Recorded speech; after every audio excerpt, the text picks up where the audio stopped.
is going on, everyone? You're all very welcome to the Gaelic Gridiron podcast presented by Print My Pint. Christmas is coming, so if you're heading out or having a festive shenanigans, festive party, Christmas party, whatever you're doing, make sure you check them out on printmypint.ie. And we are very thankful for their continued support throughout the season as we are in December football, lads. It is officially December football, week 14 of the NFL season in the books.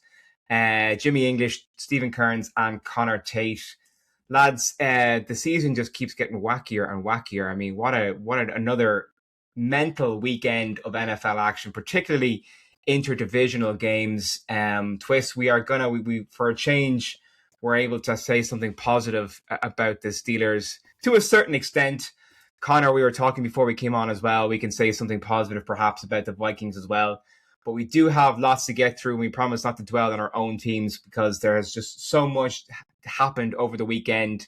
And they were saying yesterday how big of a schedule week 14 was. Week 15 is even crazier, so we will get to that before we finish up. But a good episode in store for you all. So let's jump in. Twist. Okay, so Steelers getting the win over the Ravens in Maryland, in Baltimore yesterday, 27-22. Couple of key things from this game. I mean, overall, the performance felt a lot more positive than what we saw against the Bills in Acrisure Stadium, or Heinz Field, as it were, last weekend. And you feel like the Steelers needed this win in a very, very bad way. Otherwise, I mean, look, the analysts came out during the week and said that the Steelers weren't going to fire Mike Tomlin this season, but Terrell Austin and co could have been on the out if the Steelers had dropped this one. Yeah, I mean, if you look at it this way, like I was watching the Pat McAfee show, you had Bruce Arians on it, former offensive coordinator for the Steelers, when Big Ben was around. Even he mentioned that the Rooneys won't fire Tomlin. He's probably won't fire him even if he had a losing season this year, they'd probably keep him on. But yeah, Terrell Austin and Arthur Smith would be on the chopping block as per tradition now, I'd say. It's been quite frequent with coordinators getting axed quite frequently by the Steelers. It shouldn't take the threat of firing for the team to go out and win. Great to see them win. The defense actually stepped up and done something. Eccles played out of his mind, which is great to see. Our running game was awful, 34 total rushing yards. But overall, it was a positive performance. But I'm not going to be down on them, but I'm not going to give them praise.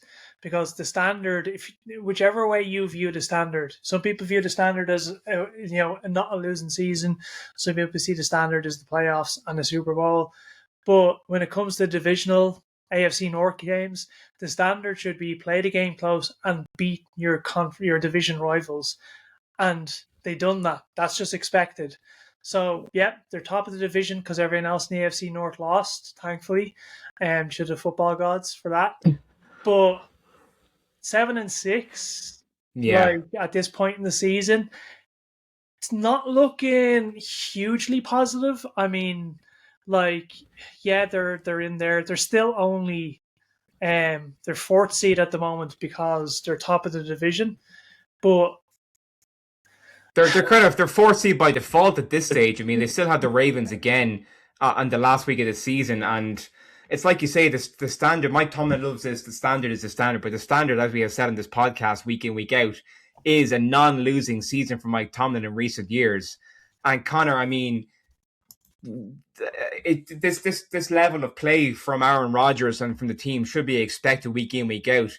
As Twist alluded to, it shouldn't take the threat of your fan base or, booing Mike Tomlin during a game for the Steelers to step up and do something. I mean, Aaron Rodgers yesterday they didn't have any passes of 20 plus yards the entire month of November. Yesterday was the first game they had a pass of over 50 yards in something like 6 weeks. And it came on the first play of the game. So yes, a fire was lit under Aaron Rodgers. Clearly, he took the booze or whatever it was. Bull by the horns. Yeah, when he took the bull by the horns. But I mean, is it going to take the threat of coaches being fired for the Steelers to kind of get this performance for the rest of the season? I'm not sure what's going on in Pittsburgh. If I'm being totally honest, it was vintage Aaron again, and he can still throw the football. It's beautiful. It's just a thing of beauty. Me, it's like I'm just taking every chance I get to appreciate watching Aaron Rodgers throw a football because there's not many throws left. So just to see that ball come out of his hand the way it does, and the way it drops into his receiver's breadbaskets, it's something special. As appreciation goes for football, we need to appreciate it, because it's not got many days left. As for Pittsburgh, look, listen, it's I don't know what's going on with Pittsburgh this year. This energy isn't there. What was disappointing for me was the way they finished the game. Not they didn't weren't able to close it out. Aaron Rodgers should be able to close out a football game. Mhm. They had two pitiful runs off the turnover and Yeah. then a slant 8 yards incomplete behind the line of scrimmage. So that's woeful. But listen, any day you can take down the Ravens in that, because it's AFC North football. It's hard nosed. Steelers Ravens is always going to be a little sloppy. So just to get out of Baltimore with a win is absolutely massive. I hope Pittsburgh can actually get their act together and can make it, and just purely for you guys now at this stage, because I'm out. I haven't got a horse in the race anymore. Yeah, that makes Um, that makes three of us. Like the game, I mean, it came down to, though, I mean, like you said, the Steelers got the ball back. It went 2-3 and outs, and ultimately it came down to an Alex Highsmith sack. Kind of the Steelers have been doing this kind of all season long. They've had emphatic finishes to the game. I mean, Jalen Ramsey did it in Pittsburgh, in Dublin, or perhaps it wasn't Jalen Ramsey, but they've finished the games with the kind of aplomb with a big play. Alex Highsmith chased down Lamar Jackson and sacked him, but it could have quite easily gone the other way, because I think the result hinged on that Isaiah Likely drop touchdown pass. It really was 50-50 twist. That could have been a touchdown. It could have been ruled incomplete. And I think we got the rub of the green with that one. Otherwise, we could have been on the losing end of the 27-22 score. Well, in fairness, by rule, it wasn't a catch, so the refs did actually do. No, they got it right, but the way it could have easily, I think, been ruled a catch easily. You just say to any Steelers fan, in the past 20 years, of like Jesse James caught the ball and you can watch each other. Like, oh my God, we've been there. But there's a bit of synergy in Pittsburgh, but it's between the Steelers and the Penguins. They both start strong and they both taper out at the end. It's a habit by both the teams at the moment. But like, I'm not going to harp too long on them. They need to continue this, for the rest of the year, to try and at least get one playoff win. We just need one playoff win. Like, it's been there. Like, it's been too long. We've been to the playoffs, been one and done. We just need the one. Get the one, build from that, get the core built up, work on getting younger in the draft, but get the younger guys who are already on the team the experience of being in the playoffs and winning in the playoffs. Because the worst thing you can do right now is get young guys on the team, get them to the playoffs and lose, and build that culture of losing, because it's harder to get that mentality out of a locker room than it is to do anything else. And there's one random fact I thought was brilliant about this game. One of the commentators mentioned that it was something like 62 games have been quarterbacked by a quarterback 41 years or older, and like 40 of them have been Tom Brady. I'm like, that's wild. Yeah. Like, Aaron Rodgers joins that crew, but like... But just to finish on that point, Aaron Rodgers really, they said he had his best game as a Steeler yesterday. I felt. I mean, he didn't take a single sack. He stepped out of sacks. He had a rushing touchdown for the first time since 2022. He looked like he was rolling back the years. So I think that if they can keep this momentum, particularly going in against the Dolphins next Monday night in Acrisure. I'll give him flowers for holding on to that tipped ball, the 50-50 ball with the interception, with his fractured wrist. Like, I'll give him his flowers for that, because that took toughness to hold on to that ball. Okay. Well, look, let's see what happens against the Dolphins next Monday night. Dolphins are on a 5-game winning streak now. That is a massive trap game. Dolphins still in the conversation in the AFC for the playoffs. Connor, you don't have a horse in the race anymore, as you said. The Vikings have been eliminated from playoff contention, which is, it might sting even a little bit more now that J.J. McCarthy had... He went 16 out of 23 yesterday against the Commanders, 163 yards and 3 touchdowns, no turnovers. Were you going through watching that game, or were you just kind of done at this stage? Well, that was asked and answered. I'm kind of done. It's an interview for McCarthy these next 5 weeks for sure. Ironically, Minnesota are still in playoff contention. Mathematically, it is still possible. I apologize. No, it's okay, because they will not be joining Pittsburgh in the playoffs. I'm fairly confident of that. But Yeah, look, it was weird. It's frustrating that we've had these kind of performances against Cincinnati, like a blowout win at the start of the season, and then a blowout win here against Washington. Washington weren't particularly good, but we beat the brakes off them, and we played really well on all three phases of the ball. And it's like, well, if you could have put that performance together a couple more times in this season, then you are really in the playoff hunt. So it was more frustrating than anything, but it is positive. Look, you always want to see your team win. I don't care about the tank mentality and that the win has now affected our draft position or whatever. It's hard to watch your favorite team for 3 hours on a Sunday and actively cheer for them not to do well. So on that basis, I'm happy. And on just to Swiss point on Pittsburgh, that if they get into the playoffs, they're going to have to win at least one game. Right now, it's Josh Allen and the Bills coming in there. And if the Bills can somehow turn it over this week and get above New England over the next few weeks of the season, it'll be the Patriots and Drake May. So, because it's going to be the 5 seed for Pittsburgh with the way it's looking now. So it's going to be the best wildcard team. It's going to be one of those two. Yeah, that's a massive game. Bills Patriots in the AFC East there next Sunday, 6:00 Irish time. We'll get to previewing next week's games. Connor, anything else you want to add on the Vikings? Or we were seeing that, speaking of who they were playing, the Commanders, not looking good for them. Zach Ertz suffering a potential ACL injury and a bad tackle, and also lose the Jaden down. Exactly, yeah. Yeah, look, Jaden Daniels shouldn't have been starting that game. There was no reason for him to be in this season, full stop. So that's completely on them, and obviously I hope he recovers well. But that's a poor selection decision. Van Ginkel, an amazing interception. I haven't given the Vikings much credit defensively this year because of the disaster it's been on the offensive side of the ball. But stop trying to throw bubble screens to Andrew Van Ginkel's side. Like, it doesn't work. He's proven that, and once again, unfortunately, that was a play that Jaden Daniels actually got hurt on, trying to make the tackle. But something about Washington putting in quarterbacks who are previously injured, who should sit out for the rest of the season. Frustrating. Even as 43, Alex Smith, and now Jaden Daniels. Opposition fan yesterday. Like, I was just, why am I having to sit through this and watch this? Just frustrating. But credit to the Minnesota Vikings defense. They were on it yesterday. And JJ McCarthy had a very nice game. He just needs to be consistent. Needs to build on it. That's his biggest thing for next year. Absolutely, is being consistent. Speaking of injured quarterbacks, poor Daniel Jones. I really, really feel for the guy after the incredible season he has.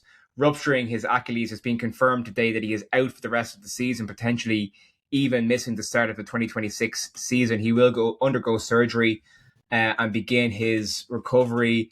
He had been playing, Connor, with a fractured fibula for the past 2 weeks, which obviously it kind of goes to your point about quarterbacks playing injured and playing hurt. Obviously, in the case of the Commanders, Jaden Daniels shouldn't have been in because of the way their season had gone. But you can understand Daniel Jones wanting to play because the Colts were very much, and still are, in playoff contention. Obviously losing to the Jaguars yesterday, who take over the number 1 spot in the AFC South. The Colts are currently sitting third. They're actually eighth. They're eighth now. They're on the bubble. They are back in the hunt after that loss yesterday. I have my playoff cheat sheet here in front of me because I just can't keep up. But the Colts now, Riley Leonard of Notre Dame taking over. Obviously Anthony Richardson on IR. So the Colts were down to their emergency quarterback, Riley Leonard, who did an okay job considering he only played a handful of snaps before he rushed for a touchdown, threw an interception. The Colts face the Seahawks in week 15. So the Colts have a tough schedule. Have you seen the Colts run in? Yeah. It's the Seahawks, the 49ers, and the Jags. Like, it's every team that the Colts play from here on out has at least 9 or more wins. Yeah. Like, it's brutal. The Colts, genuinely, they went to 8-2 in Berlin. They might finish 8-9. And that's not grasping at straws or anything. That's, they're going to be the underdog in every single game now for the rest of the season. Yeah. That's just like I said in our group chat, in one play, they went from a perennial possibly AFC championship game, contenders, to 8-9. With that huge fall off. People are like, oh, it's Daniel Jones. I'm like, anyone who's like, oh, but it's Daniel Jones, hasn't watched any of the Colts games. He was playing mistake-free football. He has a stud running back. That's all they needed him to do was play mistake-free football. But he didn't have to be fantastic these last few weeks. Their schedule has gotten tougher and they've struggled. right? Yeah, And in that Jacksonville game, he's gone down, but they weren't doing particularly well they against weren't doing Jacksonville. well. No, No, I think he peaked too early, but he was still a serviceable quarterback. He still could get them. He could eke out wins. He could also barely he could eke out losses. He could snatch victory from the jaws of defeat, and he could do the reverse as well. But they had a better chance at going on a deep playoff run with him, and him just falling to the ground after a throw, like a throwaway. Non-contact injury. He they're planted the he worst. planted his drop back foot, and Yeah, he and saw the just video of the pop replay. away he But goes. he knew straight away. We saw him afterwards slamming his helmet in Yeah. frustration because he knew he was done. And you And could see him to walking his off. credit, When he was walking off, he couldn't bend his foot, Yeah. and straight away I was like, "That's Achilles." I've been lucky enough not to have any Achilles issue, like bless the mark so far. But according to people who have had it, when it happens, there's Yeah. no doubt. It just gives way, and that's it. There's nothing you can do about we've it. seen it. We've seen it happen to Kirk Cousins twice. I think first when Well, he ruptured Rodgers it. and Cousins within the space of a Yeah. few weeks, a couple of years ago, and you could just see the leg spasm, and there's just no give. It just Daniel Jones needs to contact Aaron Rodgers and get him to hook him up in that cabin without drugs and The get good that stuff. get that Achilles Get the surgeon back. alternative medicine for them. But also that Achilles surgeon he used that had him back in less than a year. Airmatrol or something. Or he needs that hook up. So the question is now, the Colts is such a promising season. They wanted to bring Daniel Jones back, who is a free agent in 2026. I mean, what do they do? Do they go to the draft? Anthony Richardson, obviously not the answer. Riley Leonard, unlikely to be the answer. 6th round draft pick out of Notre Dame. It's a tough one because they had a very, very promising season, and you need a good quarterback in that system because, as we've seen so far, when defenses shut down Jonathan Taylor, Jones wasn't as effective, really. It's a tough one for the Colts next year. You want my expert opinion on this, Jimmy? Absolutely. I have absolutely no idea. I thought you might say that. Sometimes organizations are just fierce, and individuals are fierce unlucky, and the Colts and Daniel Jones have been fierce unlucky with what just happened there. So, the Lord help them. I hope Daniel can recover fast enough. What are we at now? The start of December, you're looking at 10, 12 months for an Achilles. So, yeah, he won't even be partaking in the off-season activities. You're looking at him coming back maybe mid to late season at best.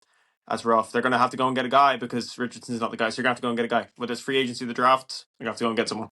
I'd say based on their finishing position, it's probably going to be free agency. And the only way they're going to get it in a draft is Anthony Richardson is going to be draft day, trade fodder as well. To trade really capital. Matt Jones has to be a name in the conversation because he played really well this year and he did still a backup. But he looked very good when he got his chance. There's a lot of guys out there who were backups who are now taking starting roles. Yeah, who could easily fill that role. There's going to be Jacoby Brissett. Davis Mills looked good as well in Houston. There's going to be a lot of guys out there who are backups who suddenly find themselves being wined and dined by the Colts and co. We wish Daniel Jones obviously all the best with that. That's just such a tough one for the Colts and for Colts fans as well.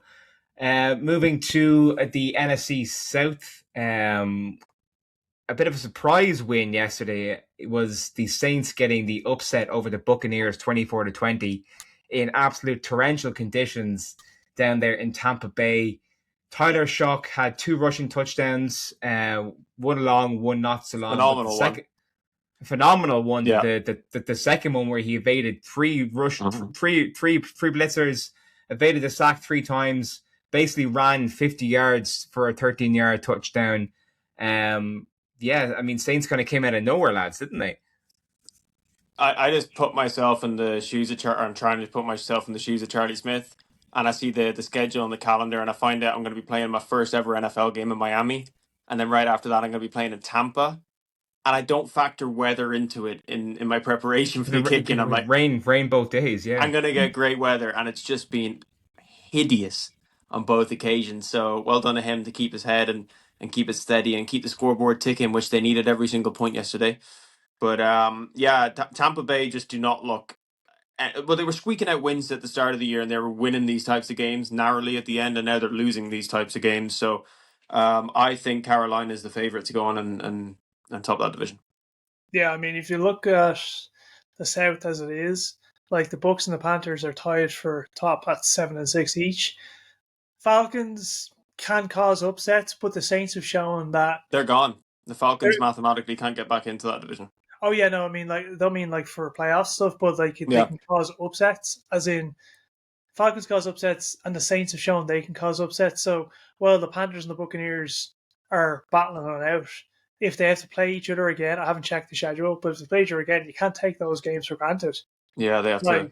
It might even be the last week of the season they go at each other. Actually, yeah, you can't take it for granted anymore because it's the 3-10 Saints or it's the 4-9 like Falcons. I'm like, yeah, but they beat you. Like, you need to go out there and treat them like an actual opponent, not just like breeze through and go to sleep on them. So the South, yeah, I think I agree with Connor. I think the Panthers are actually probably the favourites of the two to take that division, unless Baker and co wake up and just start having a phenomenal run for the rest of the season. And that's the thing. I mean, they looked so good, and they were eking out wins, but they were playing with much more confidence. The Buccaneers throughout the start of the season, it's just kind of gone to shit recently in previous weeks. I mean, the Saints have been dead in the water all season, really, and then they come out and they pull off the upset win in Tampa Bay. It's that old analogy of how quickly do you want your team to peak? Do you want your team steamrolling from the get-go and racking up wins and guys taking hard hits throughout the season really early on to like fight for like Baker doing his Superman through like multiple tackles and Mike Evans like getting steamrolled by 3 or 4 DBs like in week 3, or do you want them to like drop a game here or there at the start of the season and then really heat up now? Now obviously you can't really control that. It just happens sometimes, and I think you're seeing with the Buccaneers is they started off quite hot. They were gutsy, fighting hard for everything, and I think it's just dropped off. I think. But and they lost so many offensive players as well. I mean, Chris Godwin was only back yesterday, as far as I know. Bucky Irving was back. So they've had to rely on rookies and undrafted free agents. Receiver Emeka Ibuke at receiver, and then they had the running back whose name I can't remember, had a phenomenal game a couple of weeks ago. So hopefully, they will be hopeful. I mean, it'll be interesting to see what happens. I mean, I haven't checked the schedule either. But I'm gonna add a really interesting scheduling quirk now to this. And week 15, as important as it is for everybody, and week 17 for the Panthers and the Bucs is completely irrelevant. And here's why. Because they meet in Carolina at week 16, and then they meet in Tampa for week 18. Meaning that if you can sweep those two games, the other two they're both 7-6 at the moment. It's completely irrelevant. If you have that tiebreaker, you'll win that division at 9-8. Yeah. Obviously, if they split those two games, the other 2 weeks then become important. Yeah. But if you can win in week 16 and week 18, you'll be in the playoffs I love the way sometimes the scheduling gods work. Why have they scheduled them at 16 twice in 3 weeks at the end of the season? That seems odd. But that's the way it is this year. Sometimes it just works out really well, and you're like, this actually makes the division even more interesting. Well, because it's the two teams that are actually involved in the fight. Yeah. So big couple of weeks ahead for those. I will say the other division. Sorry to steal your thunder, Jimmy. That I'm really keeping an eye on, and I'm really loving the way it's coming down to the wire now. NFC West. Yeah. 3 teams battling out. Like Rams and Seahawks are both 10 wins. The 49ers right there, 9 wins. Cardinals, sorry, you're gone. But that division is just literally going to come down to the wire by the looks of things. And the way everyone's playing, the Seahawks are really hanging in there. The Rams suddenly find themselves the number 1 seed after the Bears fall to the Packers. Seahawks are 5th seed, 49ers are 6th seed. So really interesting division for, even if you don't like the NFC, if your team's not in there, if you're a football fan, we need to keep an eye on that division. And the Rams absolutely rolled through the Cardinals yesterday as well. I think it was 43-10 the final score was. Puka Nacua 2 touchdowns. Former Rams receiver up there, Cooper Kupp, he's only his 2nd touchdown of the season as well for the for the Seahawks yesterday. Against they rolled all over the Falcons as well. So two lowly opponents. And there was for the Cardinals, like they've I think Jacoby Brissett was put in a very difficult situation and he's made the most of it. I think obviously they lost Marvin Harrison Jr. early on in the season. He is out injured, but they did have a receiver who stepped up yesterday. His name is gone. Mike Brown Mike something or other. But look, it's just I don't think personally that Kyler Murray is coming back next season. He was a healthy scratch yesterday. So Jacoby Brissett, we were talking about quarterbacks will be in high demand for next year. Connor's phrase, this is an interview for Jacoby Brissett. The rest of the season. The whole thing has been an interview for Jacoby Brissett. He could find himself back with the Colts. That would be interesting because he had great success with the Colts before he went to the Patriots. He's done well, but he's won once in this whole he's been in for a long time now. And yes, he's played well, but once. Yeah. I know it's a team game, but quarterback wins is a big stat. Yeah. So I'd be wary of signing Jacoby Brissett as my guy.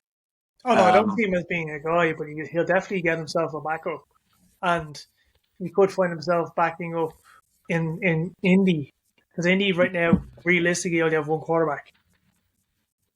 Yeah. Yeah. A big power swing though is, as you said, Twist, in the NFC with the Bears dropping the game against the Packers yesterday, which we will touch on now in detail in a minute. But just to finish up on the Saints game against the Buccaneers, what do we make of Charlie Smyth's performance? He missed that 48-yard, just missed the 48-yarder, which was curious, I thought, considering his first ever kick as last week was a 56-yarder with time winding down. Obviously, more difficult conditions in Tampa Bay, but I kind of hid my face when he missed that one because I thought that's it now. If he misses another one, his short-lived career could be over. But he did nail 3 extra points. He did make a 30-yarder in the third quarter as well. So he has one more game where he can be called up. He can be activated from the practice squad because obviously practice squad players can only be activated a maximum of 3 times before teams have to sign him to the active roster. At this stage, surely he's done enough to justify or to merit being the Saints starting kicker for the rest of the season, because they're not going to go looking for one at this stage. Well, first of all, in the world of kickers and kicking, just missed and missed is the same thing. It either goes through or it doesn't. He missed. He missed. No, absolutely. And I'm not arguing that. And he did his job then for the rest of it. And as irrelevant as or easy as extra points are, had he have missed an extra point yesterday, especially on top of the 48-yarder, he probably would be stepping up. Yes, exactly. So he held his own under pressure. The unfortunate reality of coming where Charlie has come from is that you are scrutinized heavily. And, if Brandon Aubrey misses a few next week, nobody will blink. But if Charlie Smyth misses another couple, it's probably done. There's a lot of pressure on him. I thought he did well. And let's face it, a very competitive game where every point mattered in horrible conditions. So hopefully New Orleans can make a long-term decision on him as opposed to just this activation every week. And as you say, there's only one more week to go with that anyway. Well, exactly. Well, he has to be. He has for the Panthers game next Sunday. He can be activated for that. But after that, I'm not sure if he has to be signed. I think they can activate him this week from the because he has reverted to the practice squad now today. So they'll have to sign him again. They'll have to call him up. But I think after that, they're going to have to actually sign him to the 53-man roster. And at that stage, he is the de facto starting kicker. And at that stage, there's nothing to lose because it's 3 weeks left in the season and the Saints are going nowhere. So it's worth a shot for them as long as he is solid again next week, assuming he is called up. But it just shows that it wasn't a fluke last weekend, that he actually has the potential to do it week in, week out as well. Yeah. So they will probably activate him against the Panthers. That'll be the third time. Then you're right, they do have to sign him, or they can waive him with risk him clearing waivers and re-sign him to the practice squad, and that resets the 3 again.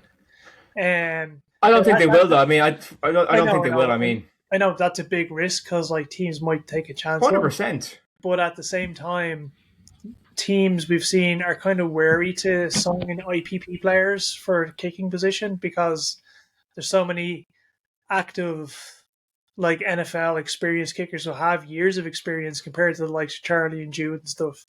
So the Saints might take the gamble. They don't care. Their season's done.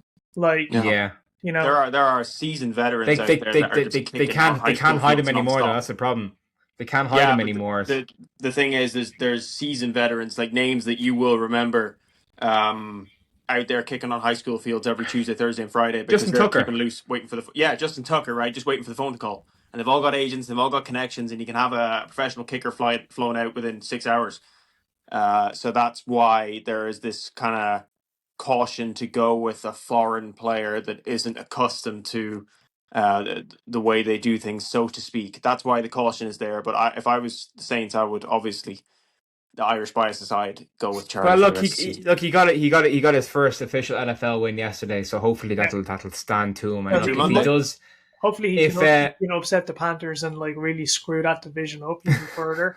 But like as you said, like Justin Tucker, Nick Folk, Matt Prater, Mason Crosby, to name a few, are out there ready to be signed. So they could absolutely take that risk, and like waive him and then re-sign him to reset the tree. But we won't know until after this weekend to see what's going to happen for the future of Charlie. I'm definitely going to be invested in for Irish NFL fans. Okay, there's two games that I want to talk about in detail. First of all, the Bills outlasting the Bengals in the snow. That was such a back and forth game. I mean, the Bengals were so close to keeping their playoff hopes alive in the AFC North, only for a Joe Burrow fumble on a 2-point conversion attempt at the end. He also had 2 consecutive interceptions on 2 consecutive drives. The first one was an absolute killer because it was sort of a floating bobble pass that was picked off by Christian Benford, that's Christian Benford's second touchdown returned in 2 weeks. He had one against the Steelers last week as well. Josh Allen, though, really put the team on his back again, as he's been doing week in, week out this season. Sparked a comeback in the fourth quarter with a 40-yard touchdown run, the longest in franchise history. But like this was just a classic, almost like reminiscence of an AFC playoff game up there in Buffalo with the snow, Connor. It really was. I watched the highlights back this morning, and it was just back and forth action nonstop. It was brilliant. I just 3 hours of a big smile on my face just watching it. That was worthy of an AFC championship. I was high enough level. 2 guys playing the quarterback position at as high a possible level as you can play it. In very adverse conditions, but the conditions just don't phase them. It doesn't apply to Joe Burrow and Josh Allen. But it's a lot harder to throw a football in those conditions. I can vouch for that, for sure. And you saw it happen on one play, and it cost the Bengals the entire game. As you said, the sort of bubble that wasn't meant to come out of his hand like that. He didn't get the snap from under center. Didn't quite get into his hands, and he'd already changed the play to a quick bubble in his head. But because he selected to, I'm going to try and explain this now so everyone listening can understand. I think he had an option there to go to that receiver, but it was actually a run play. So in order to make that quick decision, he has to get the ball out of his hand quick, or the run blockers are downfield and it's a legal man downfield. That's why he didn't have time to gather the ball properly or to readjust it after he hadn't gathered it properly. And all of that led to a disastrous play and ultimately the game. So just shows you. Yeah, if I was Bills Mafia, I'd be slightly worried that your stud running back fumbled twice in the snow in the red zone. Because if you're going to keep playing the way you're playing, and if you somehow end up beating the Patriots and finishing, first in the division, you're going to get home playoff games in the snow. James Cook has to be able to hold on to that ball in the snow. It's Buffalo. It's cold. Yeah. Especially in January football, playoff football. It's going to be. And he got away with it a moment before. He was lucky that it went that side of the pylon and not this side. So it was in his mind that, don't fumble here again. And he did. But he does it twice. So the Bills got lucky, in that aspect. Joe Burrow, as Connor explained perfectly, he did not have that ball for that pass. Everyone's like, oh, it looks like a 6-year-old threw the ball. I'm like, yeah, but go back and watch. He didn't have that ball secure enough to actually make that pass. Joe Burrow does that pass in his sleep 9 times out of 10. It just shows you, he came back. He came back on Thanksgiving, and they bet the Ravens. And now he to come back after suffering that injury and to play it. Obviously, he did a couple of mental mistakes, and you can put that down to rust, you can put it down to the cold. Connor, you can put it down to what you discussed there, trying to adjust the play on the fly. But it is very impressive that he has come back so quick and had momentarily had. Now that the Bengals haven't mathematically been eliminated yet, they are still at the bottom of in the hunt pile. But so I wouldn't even class that as a mental mistake. That's weather conditions and just bad luck, because each play has different tags on it. And you get to the line of scrimmage, but as the quarterback, you have the discretion to do something different with it. Even if it's a run play, if you have the leverage, like if your cornerback is 10 to 12 yards off, you just bang it out there, he's going to get 5 or 6 yards. And he saw that Benford was blitzing, so therefore that is his cue to just give the little whatever hand signal it was to the receiver, this or that or whatever, that he runs that little bubble or smoke. And you got to gather the ball from under center, and in those conditions, it's really, those simple things are a lot harder. But the ball's still got to come out because the linemen are downfield. So, perfect storm, and it cost them the game. Yeah, and like the Bengals have a slightly better chance to still make the playoffs than the Dolphins. Now it's 1% versus less than 1%, but they're still in it. They're still in it. So you're saying there's a chance? There's always, until you're mathematically eliminated, until you fall into that eliminated pile, there's always a chance. We've seen some wild finishes in playoff history where teams have been 1% or less, and through other teams collapsing, through other teams starting their starters or sitting their starters on the last week, and guys getting that win. We've seen it with the Steelers sitting on the field in Heinz Field, watching the big screen to see if the Bengals could beat the Ravens one year, to see if we could get in, and they almost did. Like situations like that, it's the NFL, or should I say, it's the NFL. Anything can happen. NFL. Like, speaking of games that kind of came down to a couple of plays, or in the case of the Bears and the Packers, one play, the Caleb Williams interception. Like, I was watching this game before I went to bed last night, and it was such a 0-0 in the first quarter, and then the Packers put up a couple of scores and a Christian Watson touchdown from Jordan Love. The Bears giving up the NFC North by half a game just to the Packers, 28-21. An all-time classic twist in Green Bay for the NFC North dominance. The Packers, they're back on top. I mean, you might have been right the whole time. I know we say it every week, but I think you knew something we all didn't know at the start of the season when you backed the Packers to go to the Super Bowl. Yeah. And look, what an absolute cracker of a game. Coming down to that 30 seconds left to go, Caleb Williams throws a crucial interception in the end zone to wipe things out. The Bears tumbling from number 1 seed, right? Where are they now? Number 7 in the playoffs? Yeah, 7 seed. 7 seeds, so down 6, 9-4 record. What a crazy game.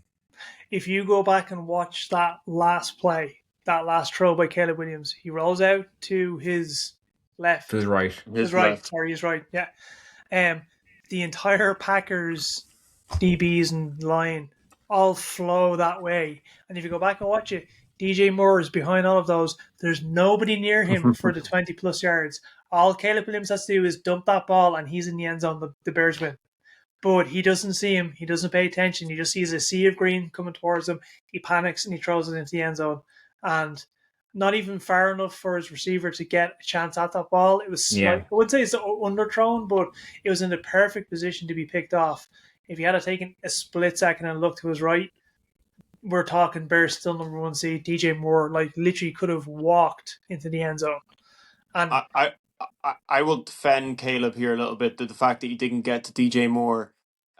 This is a very common 4th and short play design because it keeps a lot of open options there for the quarterback. You usually have a guy spray out into the flat, and you'll have a corner route, which was Kmet, and then you'll have some sort of backside receiver, or maybe a tight end that chip blocks and then breaks into the little hook zone in the middle as your third read. And of course, as a quarterback, you can just run it for the yard and make sure you get the first down. Obviously, it wasn't there. The spray flat wasn't there. The corner was there. Kmet was open. He just underthrew it. So he actually went through the progression well, and he got to his second progression and chose to do it. That's why he didn't get back to Moore, because he took his second read. He just underthrew the ball, and he's going to want that ball back. It was minus 9 degrees Celsius in Green Bay last night. There were some great throws made, but I'm going to say, again, the conditions played a part in that he didn't get those extra 3 or 4 yards in the ball to put it on the back pylon. And again, these little mistakes lead to huge outcomes. And now they've gone from 1 seed to 7 seed. We also had some Irish fans, and there was 4 Irish lads who were up there in Green Bay, so they got the win. So it's great to see them representing. But it's mental how the Bears were, and the credit to Ben Johnson what he's done with his Bears side. They are still for real. This is only one game. They're still very much in playoff contention. It's just crazy how it comes into fine margins. Fine margins, and when 2 very good teams play each other, a very good team loses. So a very good team lost yesterday, and they'll both in the playoffs. Like, you look at the NFC playoff picture, like that one loss by the Bears, they went from 1st to 7th. The Packers went up 4 places to 2nd, and then the Rams are 1st in a NFC. So you're talking Rams, Packers, Eagles, Bucks, Seahawks, 49ers, and Bears. There's 7 and Lions on the outside looking in. Yeah, Lions on the outside looking in. They're right there. Behind them is the Panthers and the Cowboys, and of course the Vikings are still there. Lions on the outside looking in, but they're taking on the Rams on next Sunday. That's going to be a massive game for both teams. Like I said, the Lions window is closed. I said it week 1. Just like the Chiefs window is closed, the Lions window is closed. Well, that brings us very nicely to our final game we want to discuss, because another one that had massive playoff implications for both sides involved yesterday was, in fact, the Texans and the Chiefs on Sunday Night Football. Texans coming out on the winning side on a score of 20-10. I watched this game back again this morning, the short highlights. This was a very impressive game from the Texans. They're peaking at the right time now. They're coming in. They're on a 5-game winning streak. Just playing very, very well. All in all, Chiefs not so much. They are. I think Patrick Holmes had something like the worst game of his career. His passer rating of 30 or something. Yeah, it was abysmal, and 3 picks, and it's the least points he's ever managed at a game in Arrowhead. None of the receivers could catch. Statistically, the worst game of Patrick Mahomes' career, and I'm not surprised it came against the Houston Texans defense. They're unbelievable. This defense is. If it was a bigger name team and had this defense, we'd be talking about him every single week ad nauseum. It's just because it's the Houston Texans and they're not as big a franchise and as watched as other teams. But this defense is for real. They're the real deal. If we rewind the tape to last week, Connor said to anyone who was listening that this game was the defining moment for the Chiefs. They needed to win this game. I say your dad's happy, Connor, is he? He's a Texans fan, isn't he? He was chuffed. Shout out to our biggest fan, Connor's dad there. Mr. Tate over in Spain. He'll be a bit annoyed that it's taken us 39 minutes to get to the Houston Texans section, but whatever. I'm going in order of the games played here. Yeah, right. You had to be patient last night to watch him, and then again today to hear about him. But look, it's a huge win for Houston, and it was a defining moment. And to be the team that goes in and hands that defining loss to Kansas City, because they've been losing all year, and it's like, okay, well they'll get it together. They'll get it together. But this was the one you're like, okay, mathematically speaking, if Kansas loses this, they're in huge trouble. And Houston went in and delivered that killer blow. So quite literally killer blow on Travis Kelce on that final drive. So the Chiefs haven't missed the playoffs since 2014. They haven't missed it because they're the 10th seed. They're now 6 and 7. They're 3rd in their division. They're not going to win the division. They can't win the division. No, they can't win the division. The only thing they've gone to 7 straight conference championships and 3 straight Super Bowl appearances. They haven't missed the playoffs since Mahomes was drafted in 2017. Well, this will be the first year in his career that he won't go to the playoffs. More than likely, won't go to the playoffs. The only spanner is they have to win out and get a hell of a lot of help from other teams. It kind of hell of a lot of help, but the only spanner in the works, and watch out tonight for Monday Night Football because it's Eagles-Chargers. And all that, though that's interconference, big bearing on Kansas City. If the Chargers win that one, they are so far clear of KC. But if they don't, they're only a game and a half up, and Kansas City still has to play them. And the Chargers' schedule on the way in is very difficult. So this, again, tonight, albeit Kansas City is not involved, has a huge bearing on whether Kansas City are in. At the end of the day, look, Kansas City have to start winning football games. They're not winning football games. And now they are in a position where they will have to win out. So and they played the Chargers on week 15 as well. So the that's why Chargers it's so beat the crucial. Eagles. And you're looking at the Chargers and like that's the team they can replace in the playoff picture because the 5 seed is gone. It's going to be either Buffalo or New England probably, unless Houston can catch up to them. Houston have a fairly easy run in. If I'm being honest, they have the Raiders and the Cardinals coming up, which is 2 shoe-in wins. They have the Colts as well on the final day, which who's going to be quarterback in the Colts? We don't know. They should go at least 3-1. They might even go 4-0 on the way in out. So the Texans it's the Chargers. The Texans could sweep the division from the Jags at the last moment. Like Texans could actually end up winning that division. They could very well. But that's another one to watch. Like watch that battle between Texans and Jags. See who's going to take that crown. But it's like kind of strange seeing the Chiefs sitting and like. I love it. I'm fucking sick. It's like when Dublin GAA's reign came to the end of winning All Ireland. So the Chiefs' reign is finally over, and someone else will get to represent the AFC. It's like when the Patriots dynasty died. Didn't really stay dead for too long. Like it's back up and running now with Drake May. So the Patriots Bills is absolutely crazy big game on Sunday in the AFC East. Rams Lions we talked about. That's a huge game for both teams as well. More so for the Lions because if they don't start winning games again, the twist like you said, their window is closed. Broncos Packers 9:25 on Sunday night. That could be a Super Bowl preview to be honest with you. I think the Broncos are kind of a fraudulent 11-win team the way the Steelers were fraudulent. Well, they barely bet the Raiders. I mean, they didn't put the Raiders away properly, and the Raiders are going to be the number 1 draft pick possibly next year. Like for the AFC East, I'm sorry, like AFC East fans, but the Patriots are back. Yeah, like the Bills had 4-5 seasons where the Patriots were like, in the ground waiting for a necromancer to revive them, and then Drake May came along and found his footing, and now you're looking at a resurgent Patriots. Is it a one-off? Are they going to collapse next season? I don't know. I can't tell the future. I don't think so. No, but the way they're playing, it doesn't look like it's a one and done. It looks like this is the start of a new powerhouse Patriots team, and I'm sorry, Bills, but you're in for a hard slog now. You had your chance to get into the Super Bowl. You had your chance to win with basically a dead Patriots team in that division. Now they're back, and this weekend you either need to go in and punch them in the mouth, knock them out, take that seed off them, or I don't know how your playoff chances are going to. Well, the Patriots they had a thrilling victory over the Bills back in October 23-20, which at the time was a very surprising result, considering the way both franchises had been looking. But if you look back at that win now, it's not that surprising because the Patriots are for real and they're looking like they're going to win the whole thing in the AFC. We looked at the schedule when they had that quote-unquote surprising win against Buffalo, that Sunday night Week 5 game.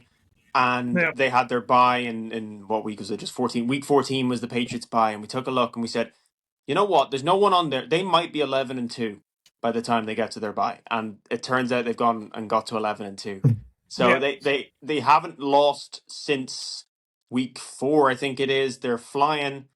Even if Buffalo win, there's still a game back on New England in the division. It's not like they've helped them. Still two games off the Patriots in the AFC East. I think the Patriots will be the first seed. The only question is if the Bills can take down the Patriots this weekend, can Denver keep sneaking wins and can they sneak their way into that 1 seed because they're also 11-2 at the moment.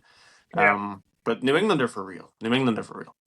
See, the difference between New England and the Broncos is New England wins convincingly. Broncos have stumbled and stuttered and fought some really close tooth and nail games, and I'm like, Drake May is a lot more consistent than Bo Nix. Yeah, and that's where I think the Broncos have the chance to give that 1 seed up to the Patriots.